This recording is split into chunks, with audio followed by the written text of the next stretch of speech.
Queria falar disso porque pra galera que não te conhece ou não conhece direito, a galera sempre fala: ah, o Boulos vai invadir, o Boulos que vai tomar conta, o Boulos que vai não sei o quê, desse meme aí. Queria que você falasse da formação que você tem, do porquê você optou, tipo, trocar o lado. Igão, essa decisão eu tomei, eu era jovem, eu tinha... quando eu tinha 16, 17 anos, eu fui fazer um curso de alfabetização de jovens na favela do Flamengo, que fica lá na Zona Norte, perto da estrada de Santo Inês. E eu já tinha essa coisa de, porra, todo mundo um pouco tem na juventude uma indignação, certo? Uma rebeldia de não... Rebelde, né? Não Com é só... 16 anos, então. 16 anos é a época que você tá. Você tá, assim, mas não é só a rebeldia, rebeldia adolescente, é uma coisa, mano, e acho que vocês também, acho que quem vai assistir a gente também, assim, acho que ninguém acha normal passar na rua e ver alguém jogado, sendo humilhado, com fome, com frio, Dormindo na rua. dormindo na rua. A gente vai achar isso, a gente vai normalizando isso na nossa cabeça depois de um certo tempo, que a gente até constrói uma indiferença que é perversa, de fingir que não vê, de passar reto. Mas no começo ninguém acha normal.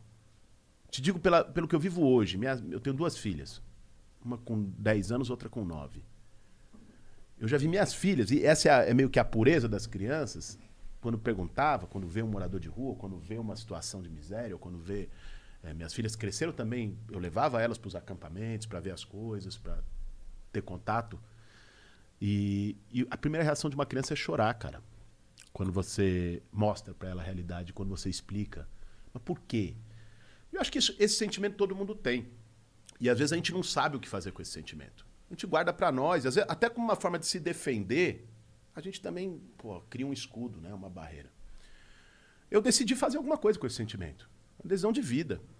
A primeira coisa eu estava falando foi, porra, eu vou criar um grêmio estudantil na minha escola. Aí eu juntei com os caras que eu conhecia e fui fazer esse projeto de alfabetização, que alguns professores estavam coordenando numa favela. E para mim, esse projeto de alfabetização, para mim foi um marco. Foi ali que eu decidi ser professor. Você foi alfabetizar a galera na favela. Fui alfabetizar a juventude e adultos que não tinham tido oportunidade lá na favela do Flamengo. Eu tinha 17 anos, claro, estava com supervisão de gente mais velha Sim, e tal. sim. Mas eu fui estudar o método do Paulo Freire, que hoje está demonizado, é Paulo Freire, um monte de conversa mole, mas é um gênio, um cara que encontrou uma maneira de alfabetizar a partir da realidade das pessoas. E eu via as pessoas assim, aprendendo. Você ajudar alguém, não só escrever o seu nome, mas a ver o mundo de outro jeito, abrir um horizonte. Mano, isso não tem preço. Eu falei, eu vou ser professor. Eu decidi ali ser professor. Mas eu segui minha caminhada. Eu, na época, ainda estava secundarista. Decidi estudar numa escola pública. Fui estudar na escola Fernão Dias, que era perto de onde eu morava. E aí tomei uma decisão. Assim, já estava convivendo com o movimento social, ajudava o Sem Terra, ia levar alimento para o pessoal. Desde os 17? Desde os 16, 17 anos. E aí depois, com 18 anos, eu fui morar numa ocupação de sem teto, lá em Osasco, que a gente estava falando antes aqui, lá no Jardim Gramado. Eu vi que você tava falando... Onde que era? Porque eu lembro que tem... Acho que tem até hoje uns prédios meio que largados ali, lá. mano. Era... Que passa no Rodoanel ali, atrás. Passou a ponte e é o prédio. Tem uns prédios abandonados. Esses prédios, ó, pra você ter uma ideia, isso até ajuda a explicar a história da invasão, da ocupação.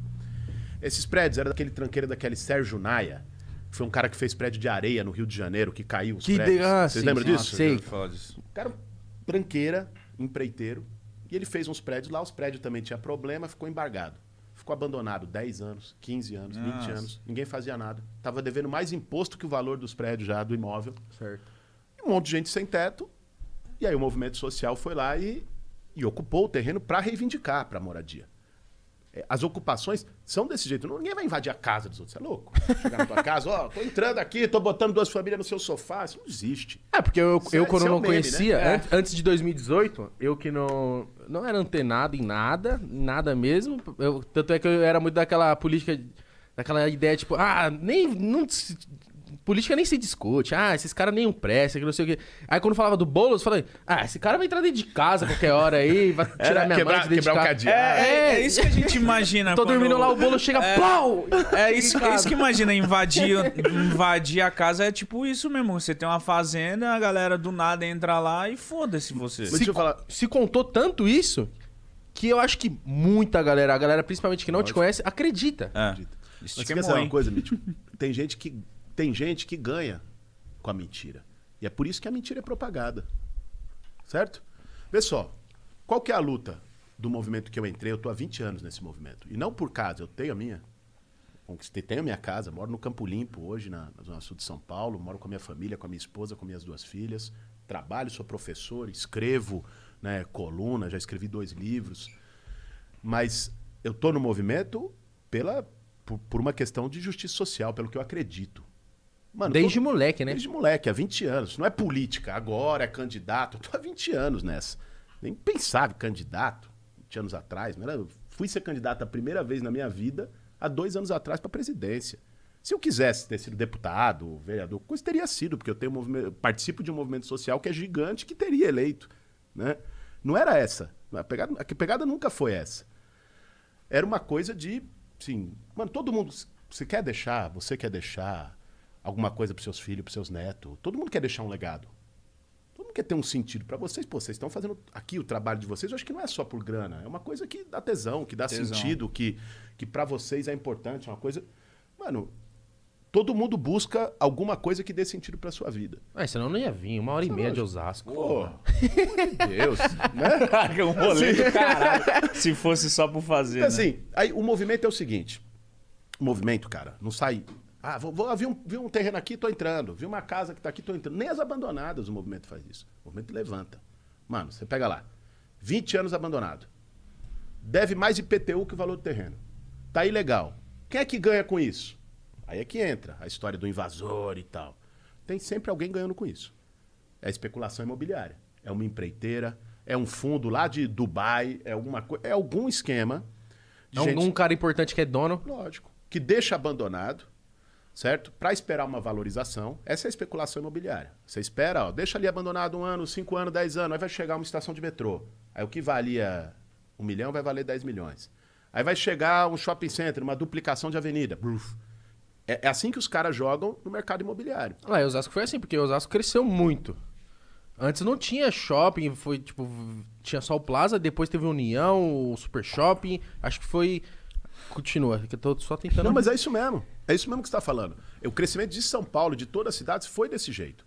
Até aí, tá, é bom chegar benfeitoria, benefício nos lugares. O problema é que quando o cara deixa abandonado, primeiro isso é ilegal, certo? Tá na Constituição do Brasil. Propriedade, todo mundo tem direito de ter, mas ela tem que ter uma função social. Tá lá o Estatuto da Cidade, que é uma lei federal, dizendo, ó, o poder público, a prefeitura tem a responsabilidade, se tem um terreno que está largado, abandonado, sem função social, de notificar e depois de um tempo, se o cara não fizer nada, desapropriar, tomar para fazer moradia social. Isso está na lei. Não é a minha vontade, do movimento, está na lei. Os caras não fazem, mano, porque essas empreiteiras, que tem muita grana, em geral é quem financia a campanha eleitoral dos caras. Então financia a campanha do prefeito, tem uma bancada de vereadores deles lá, aí faz vista grossa. O que o movimento social faz? Chama atenção para isso. Fala, ocupa e fala, ó, esse terreno aqui tem que virar moradia popular, porque é o que está escrito.